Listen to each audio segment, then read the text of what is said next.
The following podcast is brought to you by the Johners Podcasting Network, found exclusively at WrestlingWithJohners.com.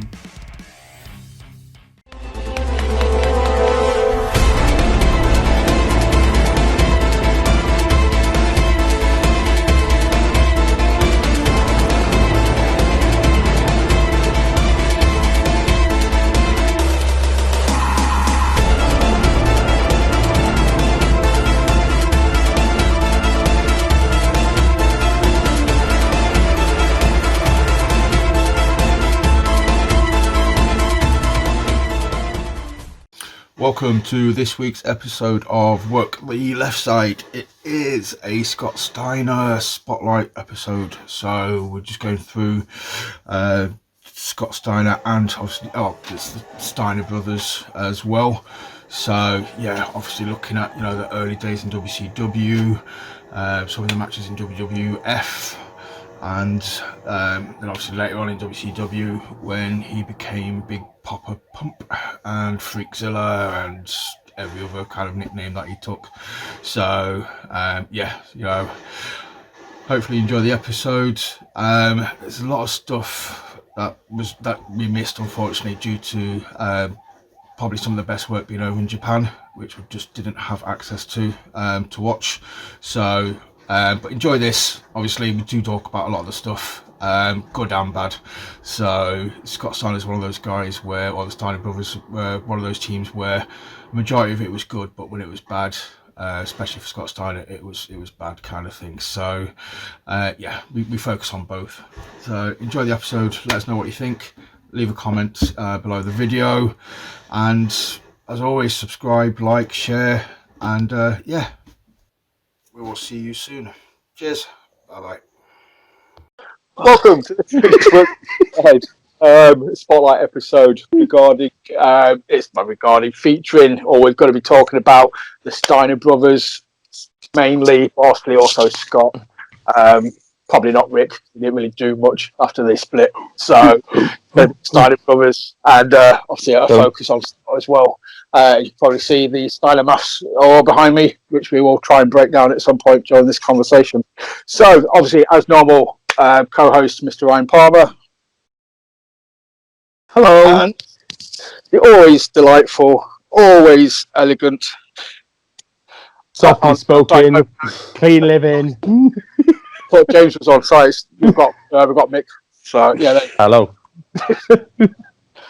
Right, gentlemen. So it's the Steiner brothers spotlight episode. Did you all go for sort of the tag matches? Did any of you brave just looking at Big Poppa Pump matches? Or I did one Big Poppa Pump match, and it's not even really a match. It's just like a brawl. The rest are just Steiner brothers, which I think were more enjoyable. I remember those more than his singles run. what about you, Mick? Bit of both, really. Started off trying to watch some of the singles stuff and everything. It was, well, like you say, there was the one on there, which I probably think we've probably all watched exactly the same one of it. I watched bits and pieces, and then went back and watched some of the old late 80s, 90s. Some of the, not the ones that I would have thought I would have went straight to, actually ones against people, like teams that were the normal ones that you would go for, like the Freebirds, Robots, Doom, things like that. Went for the ones. Yeah, I watched a few of the Doom matches. I caught the Freebirds one as well. I'm surprised it's still on the network and stuff, because literally when the Freebirds are walking down, they just get a 5-minute chant of faggot at Michael Hayes, something like that. Fucking hell. Holy shit. It's just because they're coming out like having makeup on, like they're all looking really pretty and stuff, like Freebird style. It's just literally passing on the audience and shouting faggots. What? Okay. Peacock. I presume none of us watched any WWE stuff. Nope. Nah, I didn't watch any. No, it kept trying to push it onto me when I was searching. It was like, no, not having it. Not having it. Don't want to watch the Flex Off. Triple H. AC Keebler would draw you in. Nope. Oh, I didn't watch any of that shit. And literally, TNA stuff. I couldn't find anything in the match wise that I could watch. I did watch a nice thing on the Impact thing, a top 5 Steiner promos though, which obviously is number 1. But there was some other ones there where he was doing the ring announcing and stuff, which was it was interesting. Right. Sorry, I'm having cat issues here.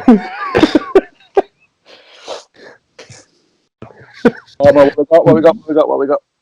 Right, let's kick off. I've got versus the Skyscrapers, Clash of the Champions number 9. I can't remember what friggin' year that's from, but it was Clash of the Champions number 9. 1989, the last one I watched. Cheers, mate. One off my list. God damn. Fuck. I'm going next, Nick. I can't lose 2. Tremendous. Fuck. This match is immediately friggin' spoiled on the network by the very loud substitute entrance music that they fucking use. It's terrible. It's just generic crap. It drowns out Michael Gary Capetta, so you can't even hear him doing his ring announcements of the Skyscrapers. Skyscrapers being danced by the Sid Vicious, and they're led to the ring by Peanut Head Teddy Long. Yeah, I made notes on Peanut Head sign as well. Someone with a sign of Peanut Head in a fantastic cartoon drawn of Teddy Long. Yes, it's I actually absolutely had that in the notes. So this the fucking Sid Vicious and Dan Spiver, they're in the ring. They're waiting for the Steiners. The generic music hits again, and it's Scott Steiner. Scott Steiner walks to the ring on his own, and just like, where's Rick? And he's just like, where is he? He just looks into the crowd. Rick's in the crowd, in amongst the fans. They're all patting him. Doing like a Eugene gimmick before Eugene. It's hilarious. He's got the same jacket on and everything, and a box of popcorn thrown in the air. There's one kid with a pen and a pad, and like, yeah, I'll have your autograph later. He says, go away. Just flicks, swats him away, takes a box of popcorn, and just flinging it everywhere. So what the hell are you doing? That's not really babyface fucking thing to do. So he comes out the ring, Scott's it again. He's just at the entrance ramp thinking, what the fuck? Eventually, Rick Steiner gets to the ring. He climbs over the guardrail, walks past Michael Capetta. They're in the ring. The Steiners, for some reason, have got a title match with the Freebirds on the Saturday afterwards. But in this fucking match beforehand, it's just like, why? You're gonna, I don't know, maybe they want to be fighting dudes or something, but why exhaust yourself before a huge title match in a few days' time? Because WCW. Because WCW. You've got the legend for a title match. This isn't for a title match. No, it's just a random It's just match. standard match. It's a match for match sake. Some sort of grudge match. It was filler basically because this was the one with Funk against Play in the I Quit match was the main event. I think I had about an hour of the 2-hour run of the show. So I was just talking about that. Sorry, Gordon Soley and JR are on commentary, so they make a good commentary team. There's a lot of clotheslines, Steiner lines, suplexes. The crowd are giving the dog-faced gremlin chant. He's doing the running around the ring on all floors with his headgear on. There's a spot where Scott Steiner is stood in between Dan Spivey and Sid Vicious. Dan Spivey attempts a drop kick and he gets that close to Scott's back, doesn't touch him. He drops to the floor. So Scott's just still standing there. So Sid Vicious has to rush and hit him with a clothesline. And they even kind of allude to it on commentary. JR just goes, I don't think Dan Spivey got all of that. He didn't get any of that. Fucking hell. He just completely whiffs it. There's a a huge brawl ensues during this match, or at least close to the end of the match. They're both beating the living shit out of each other. The Steiners and the Skyscrapers. But then suddenly, right in the middle of the fucking match, one of Doom comes in. You don't know if it's Butch Reed or if it's Ron Simmons, because they got masks on at this point. So he runs in, immediately he eats a fucking Frankensteiner. He rolls out the fucking ring. The other fucking Doom guy comes in. Referee calls for the bell. It's completely thrown out. Huge fucking brawl. There's an assisted pile driver. So I think Dan Spivey has Scott Steiner in the pile driver position. One of Doom just goes to jump and so it can land. Actually, there's like 2 fucking tombstone pile drivers during the course of this match as well. Then the Legion of Doom, or the Road Warriors, fucking rush in. So there's like all 8 men just beating the living shit out of each other. There's a huge fucking brawl. The Road Warriors are on the side of the Steiner brothers. They're beating up fucking Doom, and they're beating up the Skyscrapers as well. Then it goes to commercial. It goes to a commercial break halfway through the fight. Oh, we've got a massive brawl ensuing. Let's go watch some adverts. Then I'm thinking, that's odd. I'm about to click on to something else, and it comes back, and there's a fucking interview segment. I'm like, yes, fucking, this is a bonus. So it's got Jim Ross interviewing the Road Warriors with Paul Ellering and the Steiner brothers as well. So Jim Ross interviews Scott Steiner first of all, and Scott Steiner he mixes up Chicago and Detroit somehow. He also forgets how to say brother. Yes. Brother, Rick. Be my brother. You got to. It's the most steroid fueled, in like sort of cocaine fueled. It's the beginning. Interview you're ever gonna hear. Then it gets even more roidy and coke fueled as they go to hawk an animal, and Animal's just like,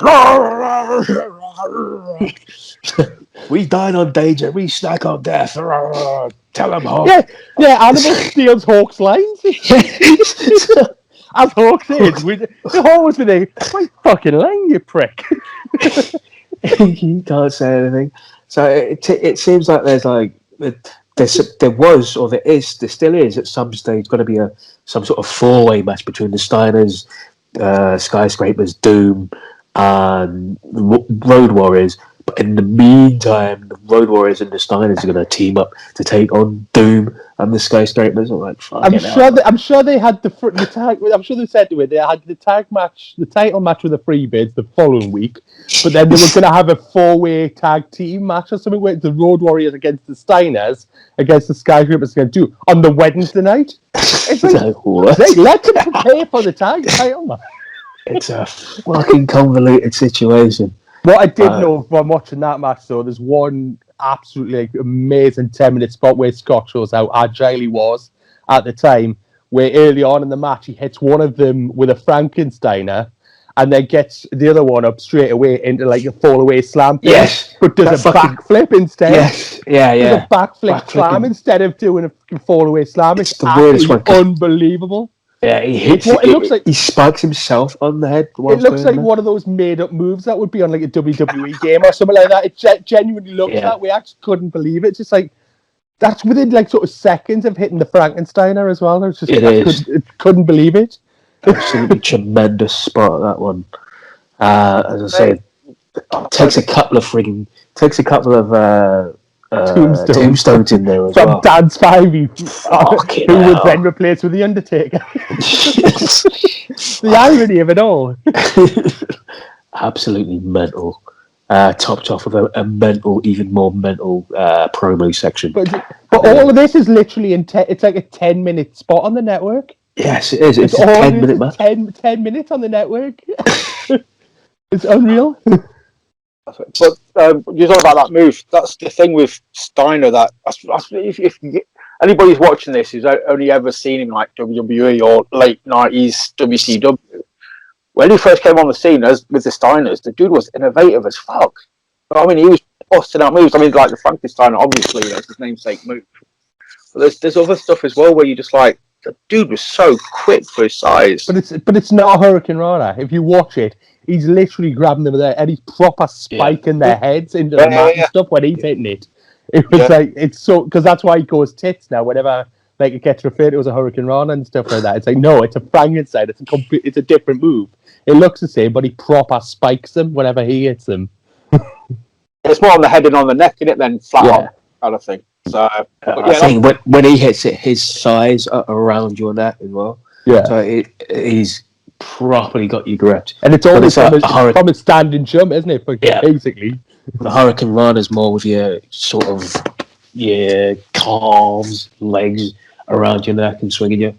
But the Frankenstein is a hell of a different move. And let's face it, there were some big thighs as well to have. Oh, yeah. So I've never actually saw or even heard of the Skyscrapers. That's why I've got to have to throw my hands up here. It's like I've never heard of that. It went Sid Vicious, and it was Dan Spivey who was Waylon Mercy, who is basically the thing that Bray Wyatt becomes. I think it's Bray Wyatt's uncle or something. Some relative of Bray Wyatt. But then he got injured, and that's when the Undertaker, Mark Calloway, Mark come in, and he took his place in the Skyscrapers. Oh, okay. But it was basically just massive tall bastards who like to hurt people. Oh yes. With Teddy Long. Peter Head.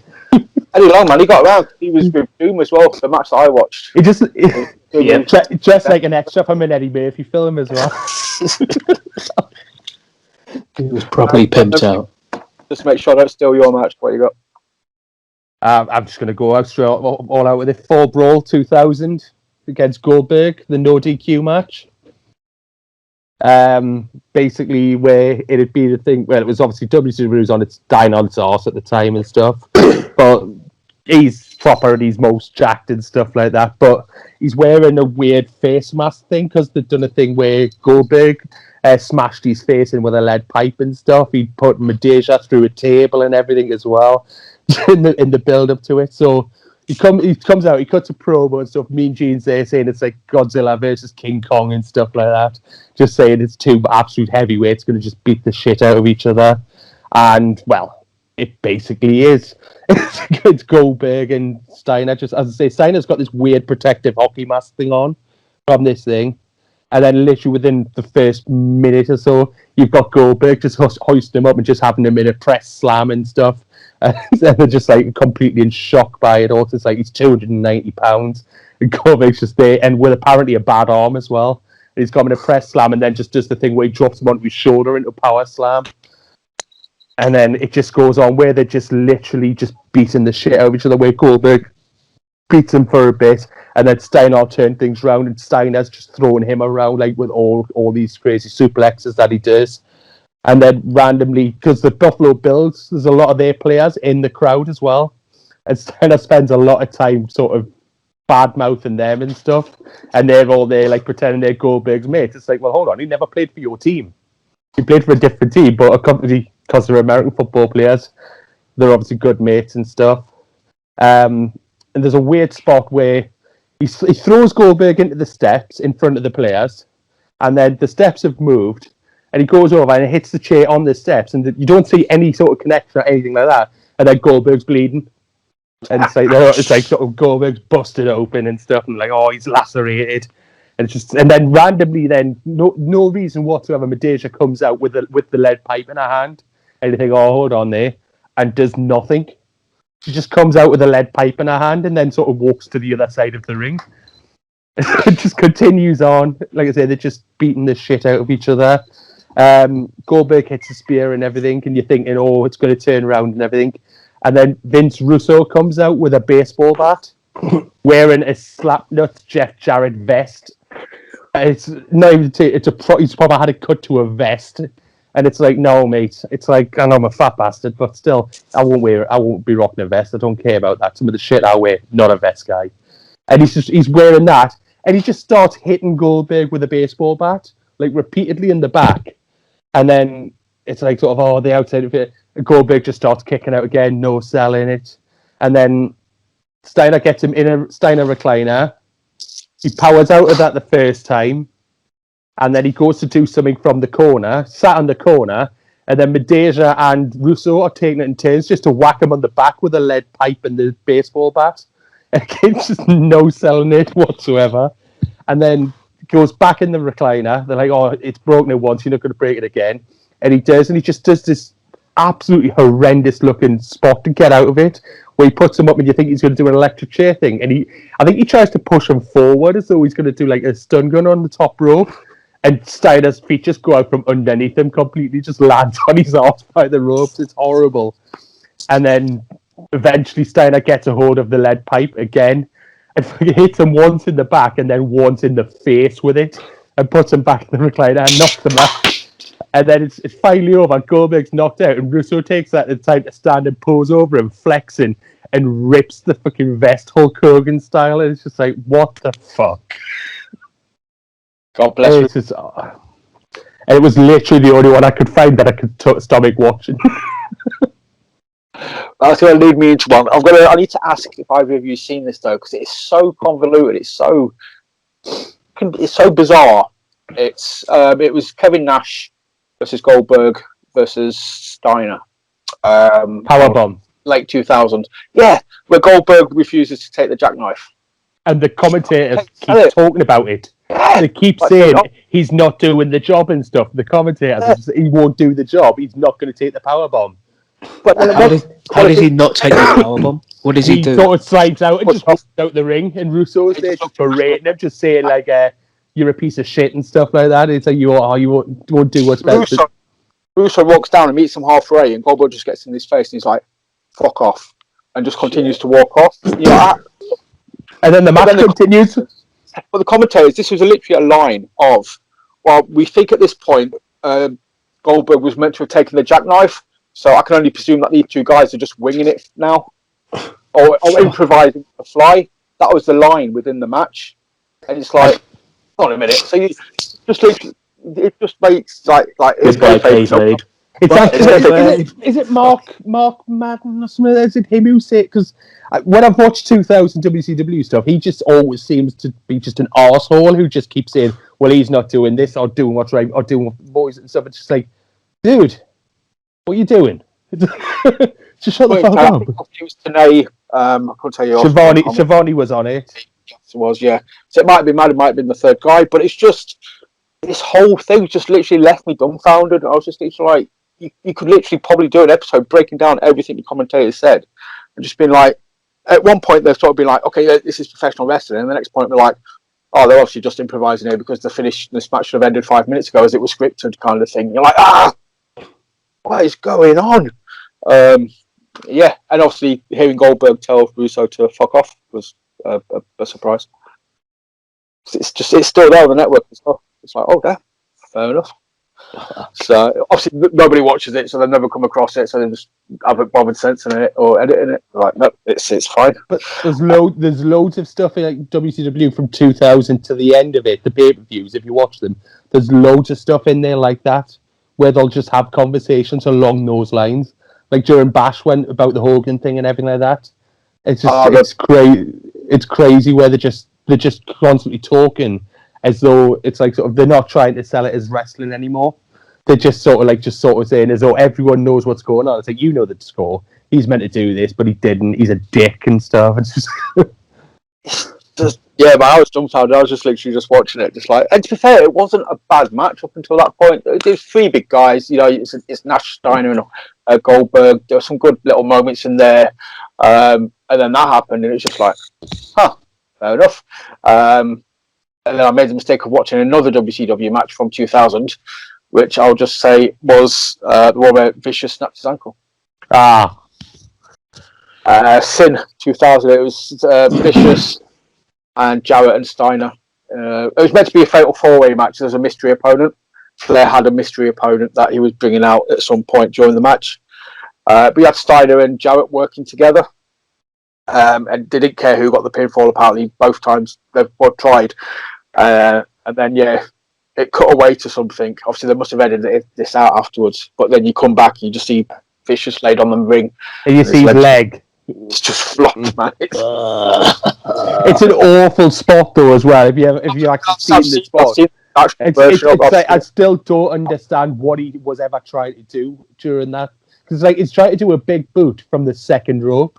No, he just goes for an axe handle. Both feet land, but one foot's just off, and it just goes. It's such a I thought it was when he's trying to do a bit. I thought he was trying to do a big boot from the. No, he just axe handle. And it just lands funny. It's the most basic of moves. It's off the second rope, not even off the top rope. So it is. I can't remember. Does the fourth person ever come out? Yeah, it's Hawk. No, it's not. It's Animal. Sorry. Animal, yeah. That's the big reveal. Fucking hell. Like, is it Goldberg? Is it Sting? But doesn't he turn as well? Doesn't he come out straight away as Flair's face fourth person and stuff? And he turns on him anyway. Yeah, he's meant to be the guy that helps Sid Vicious kind of thing. And he just comes in. Obviously, at this point, Sid's got a bloody broken leg. He kind of just walks in, kicks him, and Steiner pins him. It's like, all right, cool. It's like the most anticlimactic kind of reveal in wrestling history. I think that was the second last one. I think, because was it Sin the last one? Oh no, Greed or something like that was the last one. Greed was the last one, wasn't it? It's just I'll never got watching that, but I'll give you the little snippets of stuff as opposed to full matches, so I don't want to steal anybody's matches. But Mr. Palmer, I'm only joking. This one's more of a promo segment. It's not the promo, but it is a funny one. It's from an episode of Nitro. I don't know which one it was, but something must have happened between him and Booker T. He's in the ring. So Scott Steiner's in the ring. He's all properly jacked up. He's Big Poppa Pump. He's got his Poppa Pump, I should say. He's got his glasses on, got his short hair. He's got his goatee with the white goatee with the black stripe. He's got Medeja, and there's another lady in the ring with him as well. And he says, words to the effect of, the other night I was with my freaks and I was calling them from New York and they wanted to ride a legend. And then we went to a club called Caligula and we rode like a roller coaster going up and down, hitting switches on bitches. And then I kicked her out the door at 4:15 and they believed there was nothing finer than Scott Steiner. And he says all that shit, and then he starts slagging off Booker T. It's like, Booker T, this, that, and the other, you cost me the world title the other night, so you better come, get your ass out of here, take your ass whipping. Words to the effect of that. So Booker comes out. Scott Steiner slagging off New York. He's slagging off Rochester as well for some reason. Booker comes out. He's saying, hooray for fucking Rochester. So he's getting the babyface pop, the cheap babyface pop. He comes out. He just says, Scotty, you were in the wrong place at the wrong time. He was targeting friggin' Jeff Jarrett. It was just me and Jeff Jarrett. Booker gets in the ring. Says, right, well, if you want this, what we do back where we live, if we don't talk about it, we be about it. So this is about to go down, we throw down, or some shit like that. So he's getting ready to fight with Scott. He turns to Medeja. Medeja like walks past him. He says, "Hey, no, don't touch me, because you know what they say." Oh no! If you touch me, no! If you touch me, once you go black, you never turn back. He just kicks off. Fucking Medeja slaps him. Then Scott Steiner, he fucking rushes Booker T. He's just stomping him in the ring. He's stomping him. He's stomping him in the corner. They fucking roll about fucking fighting. And then it goes away for a break.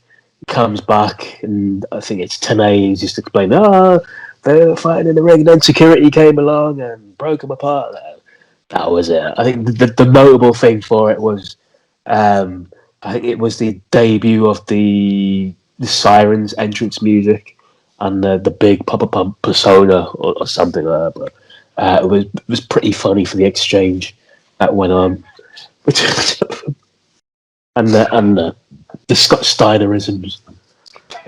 I think that's pretty much a term now, isn't it? It's just Scott Steinerisms. Just it's nearly as bad as Warriorisms. But it's kind of like, he's up there as one of those characters. Pretty much the same, just not as racist or homophobic as Warriors were.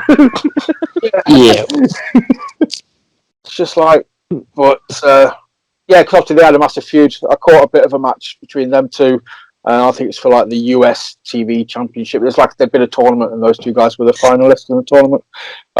Again, that was another good match, though, man. Booker T versus Scott Steiner. I think that was when Vince Russo stripped every one of the titles and had thingies. It was a Millionaires Club and the New Blood, and they stripped every one of the titles, and they were having a tournament for every single title.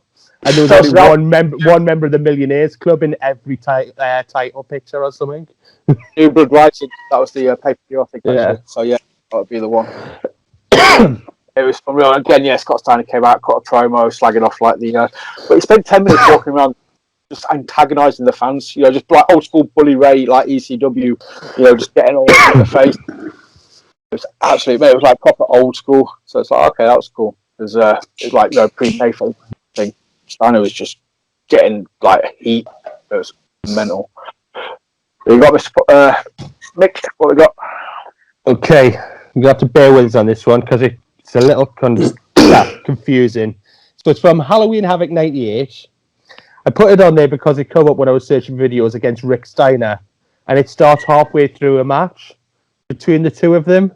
So I had to scroll back a little bit, and it turns out that before that match, there was actually a tag title match where it was Steiner and the Giant, who were the NWO tag team, like the World Tag Team Champions, but was on NWO rules, like Freebird rules, basically. Yeah. They were defending them, and it was against Rick Steiner and Buff Bagwell. And if Steiner won, or if Rick Steiner's team won, he then had a match with Scott. And I started watching it, and first thing I noticed straight away was like, so you could tell Buff's going to turn on him. Like, as soon as they're coming out, you're like, yeah, that's coming, whatever. And then next thing, it cuts to the outside of the ring, where while Rick and Bagwell are in the ring together, and just the Giant's there with a rollie in his hand. He's just smoking a fag at the side of the ring with a rollie. I couldn't believe it. It's just like he's there. He's like, you know what? What's your point? And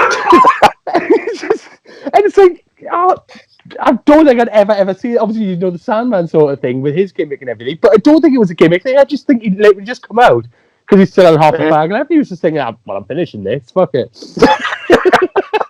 He's just standing there with that. And then, like I say, the match gets going, and it's awful, basically. Rick Steiner, I think he takes about 4 nut shots during the original match, including an obvious one where Bagwell turns on him. So Bagwell turns on him and leaves. So then he's in a handicap match against the Giant and Scott. Somehow or another, though, he beats the Giant does a missile drop kick on Rick Steiner, but misses him and hits Scott. And then while he's down, he gets back up, and Rick Steiner hits the top rope bulldog thing on the Giant and wins. And then it's like, right, so now he's got a 15-minute match with Scott and everything. And it just keeps going on like that again. He takes more nut shots, and then randomly some guy just starts hitting people, like security at the side of the ring. And he's got like a full suit on with a Bill Clinton rubber mask on. And he takes off, and it's Bagwell again. He's back out, but this time he's in a full suit, like a full Vince McMahon shoulder padded suit and everything, with a mask pulled up over his head. And Rick Steiner still wins, but they keep alluding to the fact that earlier in the night Chucky had cut a promo on him and everything, and saying how Chucky wanted Scott Steiner to star in his new film. It just blew me mind watching it. Like I say, what happened in the match as far as a match goes, apart from those couple of bits, couldn't tell you. Could not tell you, because my mind was just trying to process everything that was going on. So WCW then, yeah. But this is 98 WCW. This is sort of when there was, supposed to still be decent. I take some of mine. again, it's Rick Steiner versus Scott Steiner. This must be after this one. This must be like the follow-up match because Buff comes out with Scott at this point, and they're all like, Buff can't wrestle. He's had a neck injury or something. They kind of tie that into the storyline. And then, probably 5 minutes into the match, it's just gaga, it's bollocks. Rick gets his hands on Buff, gets around his neck, and Buff just drops to the ring. And he's like he's paralysed or something onto the apron.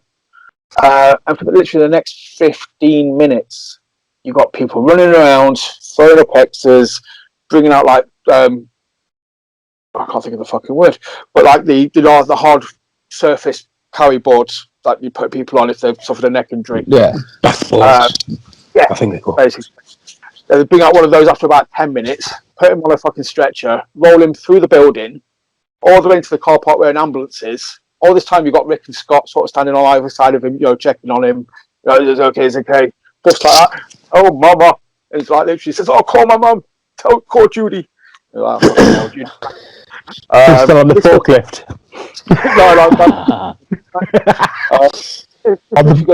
The bull.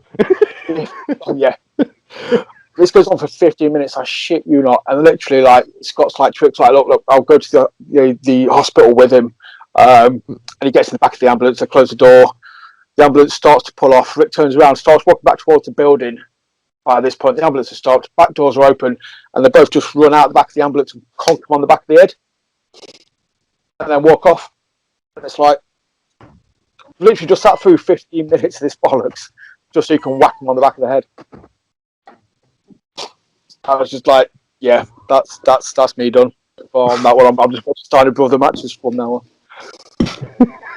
I know. I don't know what it is, right? But when we do these ones, for some reason, I go in there with the best intentions to find the best matches I can find, and I always get drawn to the shit. I always as a reason to look at WCW, like I was saying, because I never watched it back in the day, so I was always like, any excuse. It's new to me. It's new wrestling. I'll go check it out.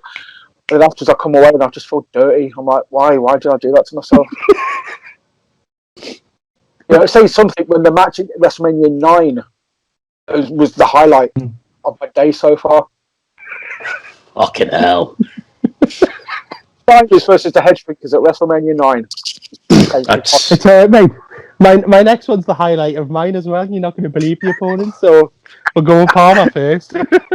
Speaking of the Head Shrinkers, it's the one I got next from WrestleMania 9. The highlight of the night. Oh shit, you actually went back and rewatched it. You're not going to stop watching wrestling again, are you? Fucking no. So, I seem to remember this was probably the best match of the night, and then watching it kind of wasn't really, because there was like a long... It was the best of a bad fucking show, I guess. You got Jim Ross crowbarring every one of his WCW Steiner brother references in commentary, because he makes his debut in that pay-per-view in a toga, and he's coming out with Dogface Gremlin, Steiner Line, Frankensteiner, Slobberknocker, and Heenan and Macho Man are just like, what the fuck are you talking about? Speak English. We speak English here. Okay, fair enough. He's bringing out all of his, because no one knows what the fucking Steiner line. He's calling a Bose line a Steiner line. People are much just like, what the hell are you talking about? Rikishi is very slim here. Half the man he was. Half the man he was. He looks like one of his sons, well, both of his sons, because they're twins. So it's just like, whoa, the resemblance is fucking ridiculous. What a horrible glimpse that is for them two, then. Yes, that's your future. Just stay off the carbs, lads. Fucking hell. Keep him active, Naomi. Keep him active. So I seem to remember the match being like full of high spots and it being pretty fast paced. It was to start, and then it slowed. There was a point where there's this nerve grip from Fatu onto Scott, and it was for like a good 10 minutes in a match or something. They're just there in the heat going like that. And it's just like, fuck, just move on. Yeah, it's warm in Vegas in April. It's warm. The flapjack attempt though, that fucking launch got over the top. Oh, I think it was, yeah.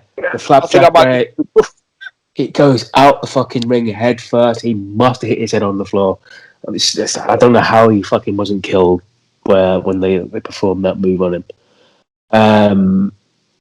So it seems like in all the Steiner matches as well, it's like Scott's in the ring for the best part. He gets worked over a lot. The opponents always cut off the ring. Rick might get a tag every so often, but it gets blocked off. And then Scott gets worked over to the extent where he's really fucked up, and then he has to go for the really hot tag, and then Scott hot tags Rick in, and Rick cleans house. So like in this match and a few of the other matches, it's the same sort of formula. Rick comes in, he's hitting fucking clotheslines, double clotheslines, over the head, bullet back suplexes, Steiner lines, power slams. There's a bit where Scott is on the shoulders of Fatu or Samu, and Fatu or Samu, one of the other two head shrinkers, goes to the top rope. It looks like they're going to do like a doomsday device onto Scott. Yeah, it's Scott. It's either Scott or Rick. It's Scott. He flies off. He catches it in a power slam, bam, onto the floor in one slick fucking move. It easily could have botched that move, but went fucking smoothly. Then after that, Scott hits a Frankensteiner. Ross calls it a fucking Steiner line. It's like, oh, fucking hell, Jim. That's where it starts. Calling moves the wrong name. So hits a Frankensteiner. He hits him with a Steiner line. And immediately, he hits him with a Frankensteiner. It's like, oh, fucking hell. 1, 2, 3. They win.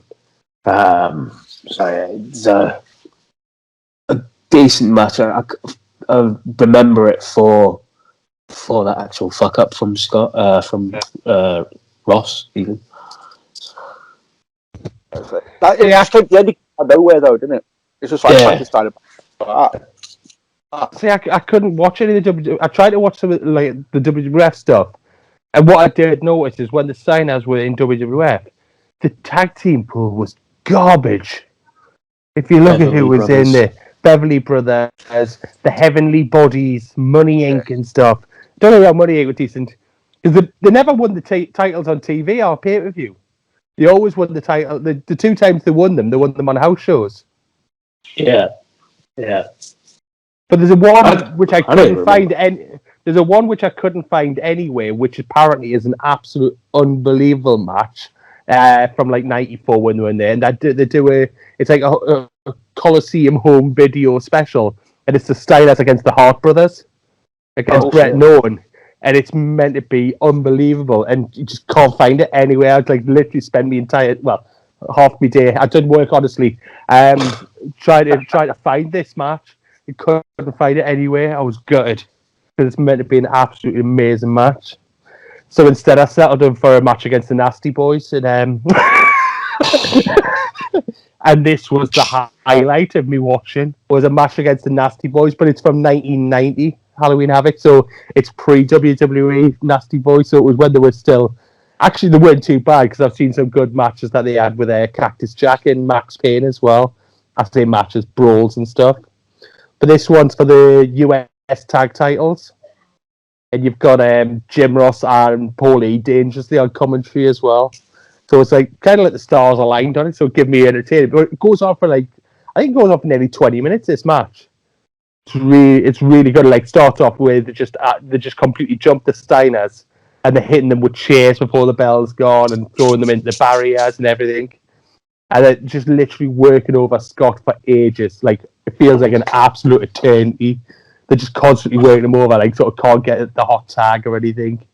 It's like constantly, you think he's getting there, he gets one move in, and the other one's in. It's proper heel tag team where they're just stopping the tag, doing everything they can to keep him in the ring. And it's actually, like I say, it's one of the best matches I've ever seen them in, the Nasty Boys, because they just they do their job as heels really, really well, like sort of carrying the match and everything. And there's a random thing where one of them's trying to pin Scott, the other one's got the referee's back thing. So Rick comes in with a chair and hits Sags in the back with a chair, and then again randomly Sags' head's bleeding. You can barely see him hit him on the back. Oh, I think he caught him on the back of the head. So why is he bleeding there? It just goes on, and then finally we get the tag and everything, and it's a really good match, and then finishes off with the Frankensteiner as they did in the.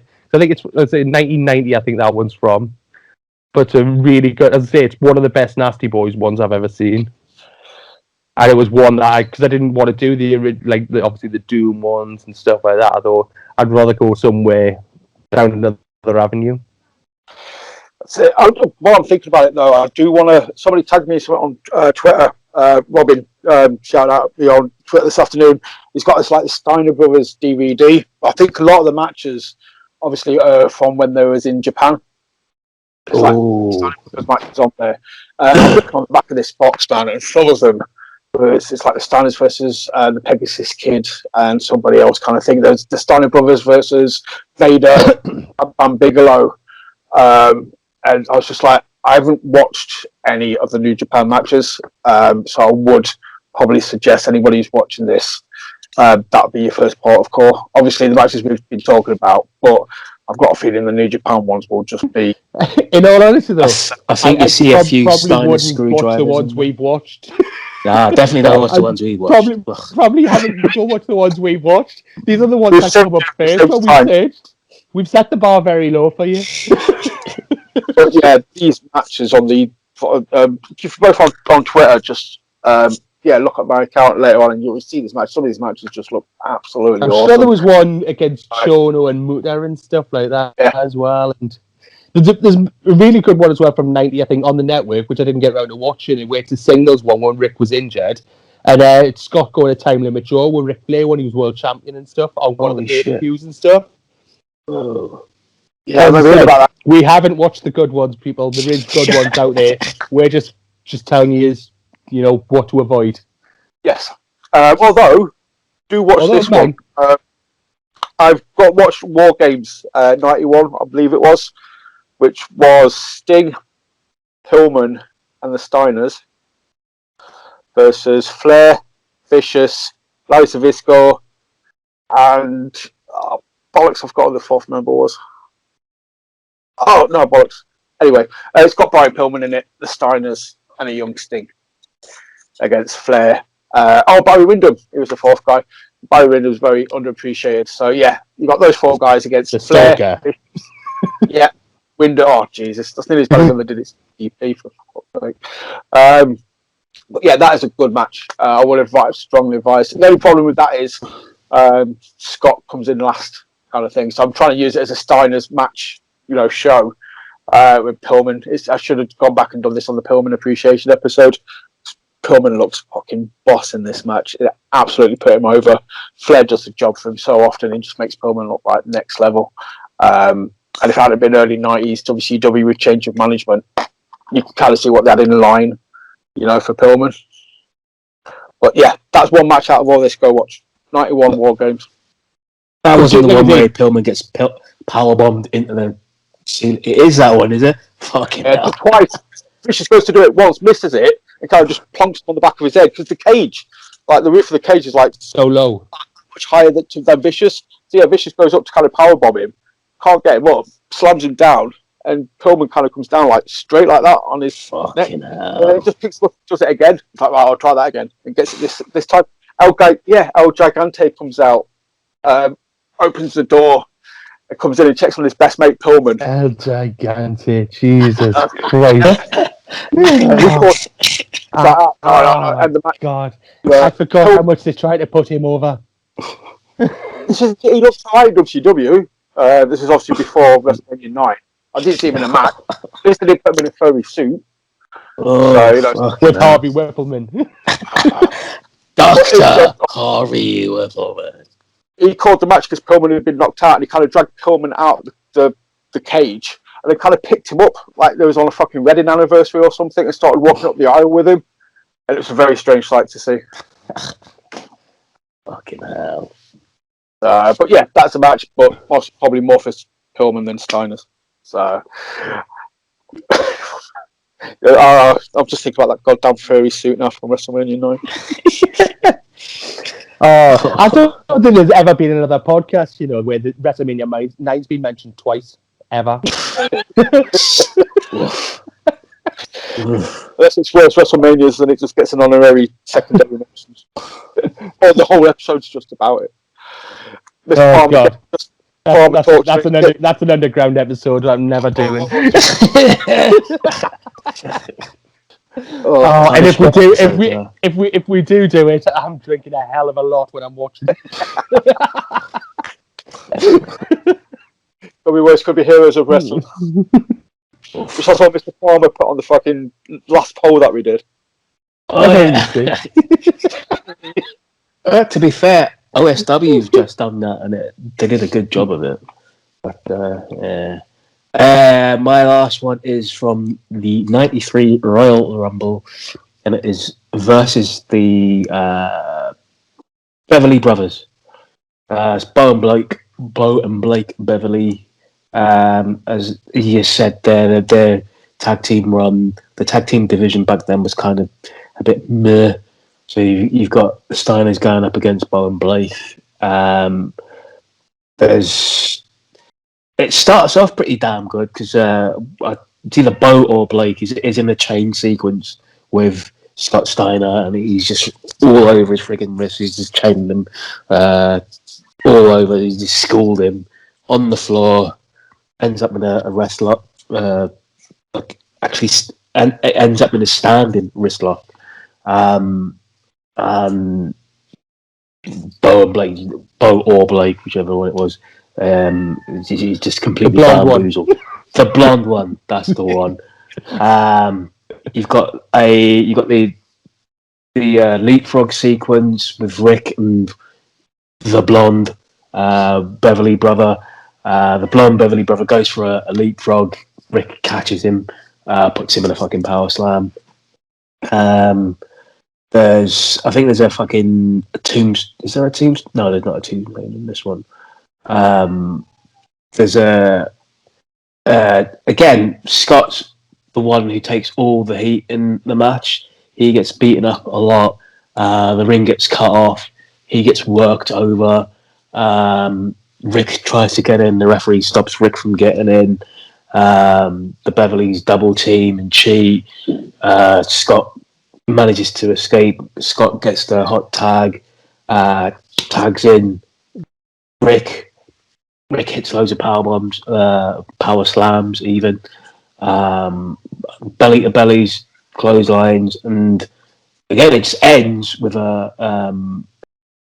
There's another top rope where Scott's on the top of one of the Beverly Brothers. The Beverly Brothers tries to do again. It's a Tower of Doom, not Tower of Doom. Doomsday Device fucking move. Scott manages to distract. Scott does a victory roll, gets a 2 off of it, then hits the Frankensteiner. Again, fucking one of the Bo or Blake's head hit the fucking mat whilst doing it, and gets the 3 count. Again, another win using the Frankensteiner from the Steiner brothers. Which is as good as the Frankensteiner was. I did actually always love their tandem tag team finish on the bulldog, the Doomsday Device with the bulldog thing. Yes, I always loved it. Absolutely dangerous. Brutal, but I loved it. I just thought it was an amazing finisher. It is dangerous at move. Because the Doomsday Device just looked like a really high sort of backdrop, but yeah, the hot rope bulldog thing was just like, yeah, it just looked fierce. There's no room for error at all. If you take that bad in any way, you're fucked. That's you done. Absolutely fucked. But the Steiners, the same as Road Warriors, were they kind of a team that were just so much better outside of the WWE stroke WWF. Yeah. WWE never knew how to. My take is never knew how to sort of use them. Same as the Road Warriors. That's why the Road Warriors are called the Road Warriors, not the Legion of Doom kind of thing. People are kind of talking about them as in nostalgia sake. But I put those two teams as they just weren't used properly. But if you look at the tag team division when they started coming through in the late 80s, early 90s, with like the Steiners, the Road Warriors, when you had the likes of Doom, you had the Skyscrapers, you had the Midnight Express, Rock and Roll Express. You know, you had the Horsemen would team up together and everything. Just so much depth in that division. It was just unbelievable. That was like tag team wrestling at its peak. That'll never be repeated again. How deep that WCW tag team division was. But you had it flip side on WWF as well. After you had like the Rockers, the Hart Foundation. Oh no, that's it. But yeah, I don't know, man. It just kind of irks me because, like I said, I went out my way to try and find a Road Warriors versus Steiners match. Because that to me would be like the dream sort of match for late 80s, early 90s tag teams. Because I just imagine them being two hard hitting teams that just don't take any shit, basically. There are a few matches out there, so I would recommend. There's a few on the network, actually. There's Road Warriors versus Steiners versus Nasty Boys in a triple threat tag match. There's a one from Japan really good as well, when Hulk decided that he was going to Japan without Animal and started doing the Road Warriors with the Japanese fella. I can't remember what he was called, but it was the one they talked about on Dark Side of the Ring as well. But they had a really fucking good match with the Steiners as well out in Japan. Yeah, I think the key is we need to watch some of the Japan Steiner stuff. Put Japan on the network. Yeah, stay clear of anything Steiner related on the WWE network, unless it's old school WCW stuff. And then it's worth it. For my last one, the was it 4 Brawl or Super Brawl, was it? 2 seconds. Which one was it? It was Super Brawl 8 against the Outsiders. And it was the birth of Big Poppa Pump, that was. Yeah. That's what I put as. That it was when the most obvious team breakup and heel turn you're ever going to see in wrestling come about. And what made it weirder was that the faces come out with Ted DiBiase and Dusty Rhodes was with the heels. And it was just like, it was the most... But then they're coming out and just straight away the commentators are going, there he is, the glory hog Scott. It's like, oh, come on, give him a chance to fucking realise he's going to turn on him and everything. And you just think, because Rick's there talking away, giving it the whole good guy thing, and Scott's just there like, I'm going to flex for the cameras, and like, glory hog, glory hog. And it's literally within 2 minutes, they clear the ring, they do the thing, and Scott's looking around, already giving it the 2 sweets, the 2 of them out there, and hits the lamest looking double axe handle in the world, and then walks out. And then Hulk can't get Rick up for the fucking, what do you call it? Tries to go for the outsider's edge, and takes him for 2-3 attempts to get him up into that, because he can't get him up. And you've just got Dusty Rhodes on the outside, like throwing DiBiase around, fucking chucking him at the post. And just the one thing that lasts in my mind from that is them carrying DiBiase out, the 2 referees there, and DiBiase's literally crying his eyes out, like, I'm so much pain. And the proper zooming in on his face and saying, I'm so hurting right now. And it was just weird. Again, sound good. Weird. Because whenever you saw him do the intro in the ring, you know, when they're doing this sort of thing, and Rick would go between Scott's legs when he's doing the dog impression, basically. And I was like, obviously I knew at some point Scott turned on him, and I was like, the best way he could have turned on him would be for Rick to do that and for Scott just to clamp on the fucking recliner. That would have been before the recliner, wasn't it? I know it was, and I was just thinking that would have been just the best heel turn. You know, right in the middle, even just at the start of a match, you know, they do like the 5-second pose for photography. It's like, the lazy man's camel clutch. Which I will say is quick shout out to one match I did find in this solo run that I enjoyed. It was 98, 99. I can't tell you the pay-per-view because I've forgotten it, but it's against DDP. Just search Scott Steiner versus DDP. It's at one of the pay-per-views. And it's just a good, solid match, man. Those 2 guys just go at it. It's a good, solid 10-15 minutes. He's basically gone after Kimberly. He's basically sort of saying, you know, Kimberly wants to get squelchy with. She wants to enjoy the peaks, and it just Diamond just doesn't even do the. I always like it when a wrestler's pissed off and they don't bother doing the normal stuff in the intro. Like a Diamond normally comes out and does the D. He's legitimately that pissed off. He just walks straight to the ring, straight in, and just goes at Scott.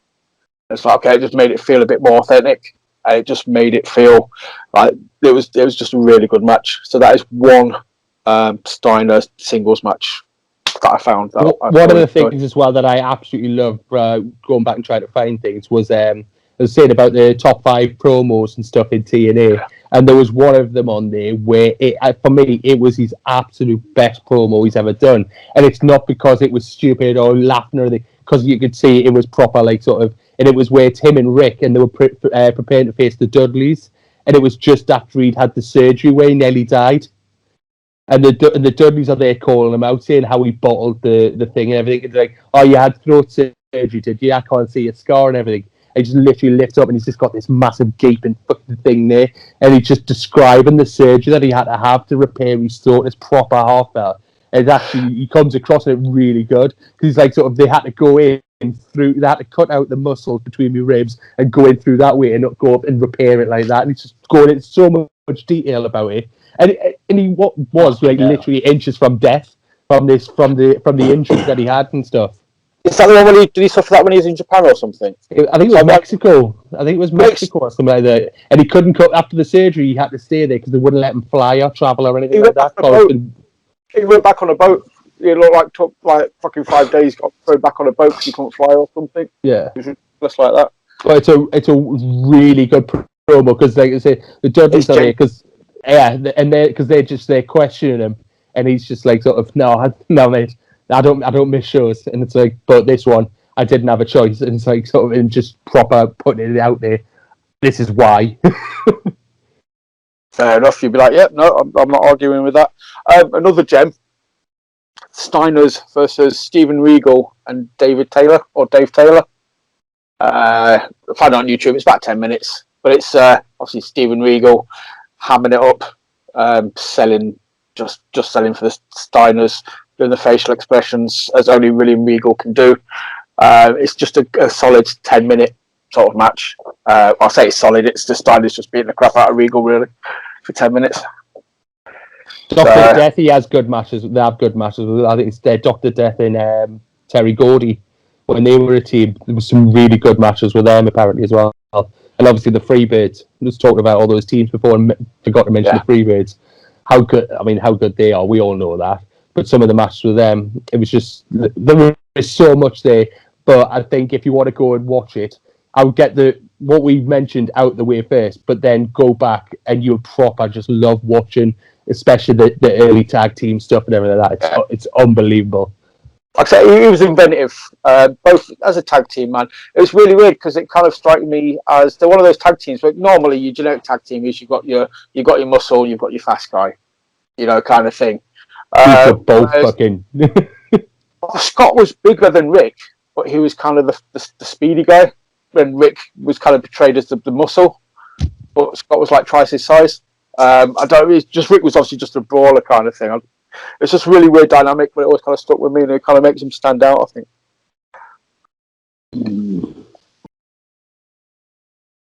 I'll definitely say to go back and watch the early Steiner Brothers stuff.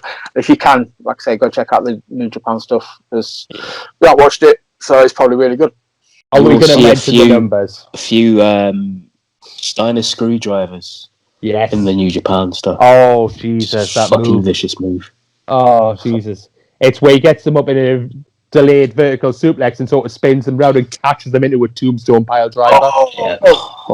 Seriously, mate, after this, Google the Steiner screwdriver, and it is one of the most devastating moves you'll ever see. But again, nowhere will let you use that. It's a proper late 80s, early 90s move. Is that another one Scott's kind of come up that's what he invented. It's called the Steiner screwdriver. Jesus. Delayed vertical suplex, and then just starts to drop, like sort of literally lets go and drops them and catches them in a pile, like tombstone pile driver. It's fucking vicious. Nice. I think they did use it a bit in WWE and WWF. I'm sure there's some something I've seen Owen Hart taking one in WWF. Shit. Fuck. It might have been the TNA match once. I remember him pulling out a Frankensteiner in TNA. TNA, yeah. That was in a cage match, wasn't it? Should have been. I think it was in a cage match, that one. Because again, we're searching on YouTube and stuff, and that was one of the highlight things, looking for it and stuff. It's like Steiner uses Frankensteiner in TNA. Oh, that's it, is it? No mention of the match, just he uses a move once. Yeah, that's it. We're done. Yep. But yeah, so I think basically we've kind of covered all the stuff, obviously, and the TNA stuff that we haven't talked about. That we didn't even go that far down the rabbit hole. But yeah, we've watched it, so you don't have to watch it. Give a take on this one. Like I said, though, Steiner brothers are awesome. We haven't really Unbelievable tag team. We ain't done him justice, really. I don't think we've done them justice in this episode. I think we've literally kind of covered the stuff that, like I said, I think we've done a very good public service announcement in what to avoid. I think that's what it could be. It's a public service announcement. What we've talked about now, avoid. What we've talked about in detail, avoid. Everything else that we've mentioned briefly, go and watch, because it is fucking top quality. So we've gone into detail with the things that you don't need to watch. We've just kind of touched upon things. We've sort of watched the 33 1/3% of his matches, which are good. But then when you take into account that some of those matches were with the Nasty Boys, you take away 25%, and it leaves them with 8.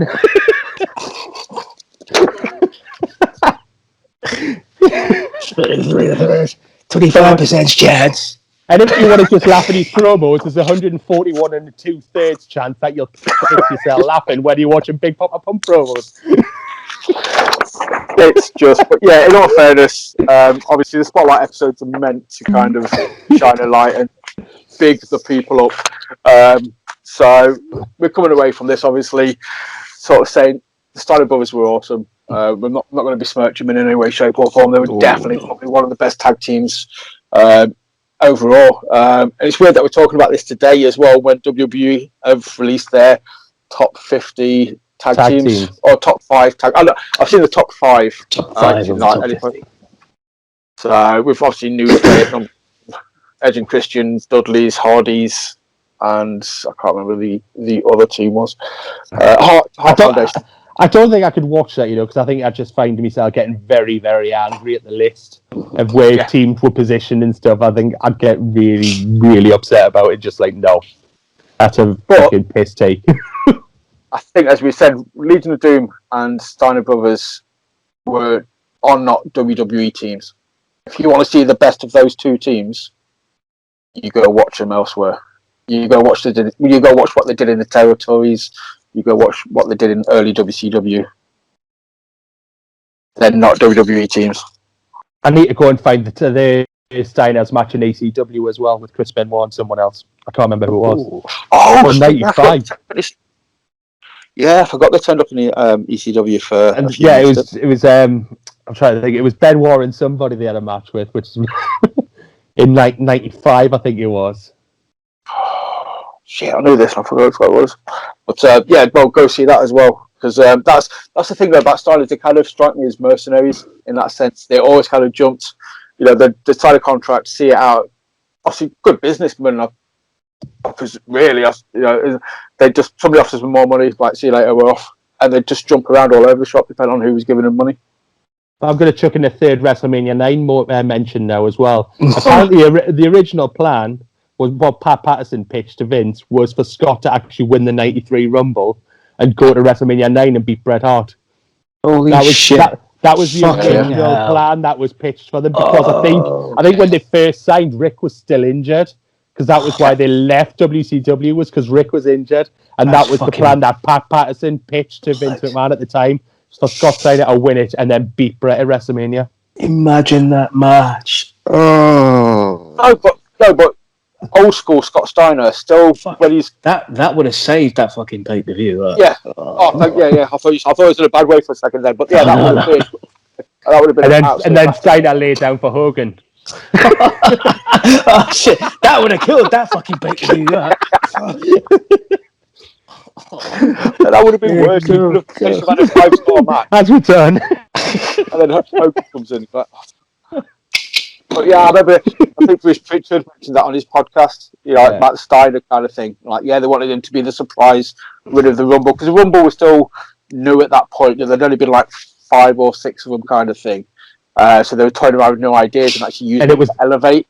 That was the first time they used it where the winner got the WrestleMania main event. Was that one? Was it? I think. Yeah. Somebody could answer that in the comments. Obviously, the one before 92, Ric Flair won it. Yeah. And then 93 was Yokozuna won it.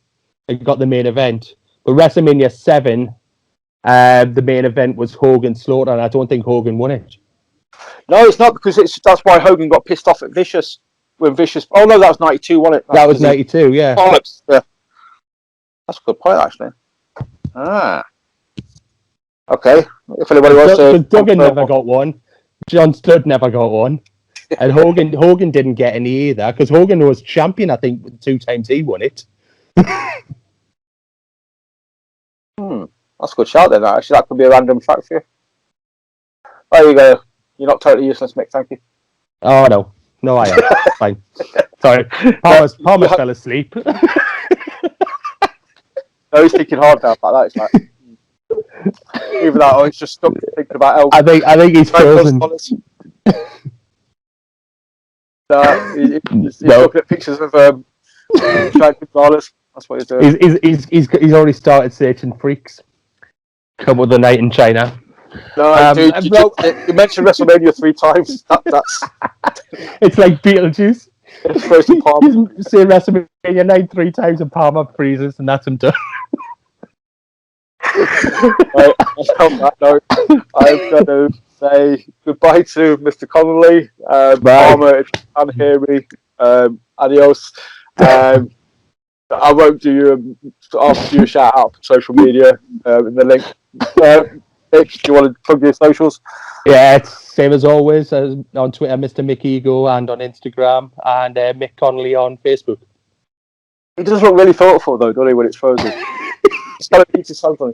I know. It's like a wicked promo picture. That needs to be using on the start videos. Get a snapshot of that now and have that as he's... I'll just cut it out. Yeah, anytime he's featured on a Spotlight episode now, just have that in the bottom corner where it's just him and Saul like, He's going to come back and call us cunts now. There you go, Jay. That's just for you, babe. And on that note, we are going to go adios.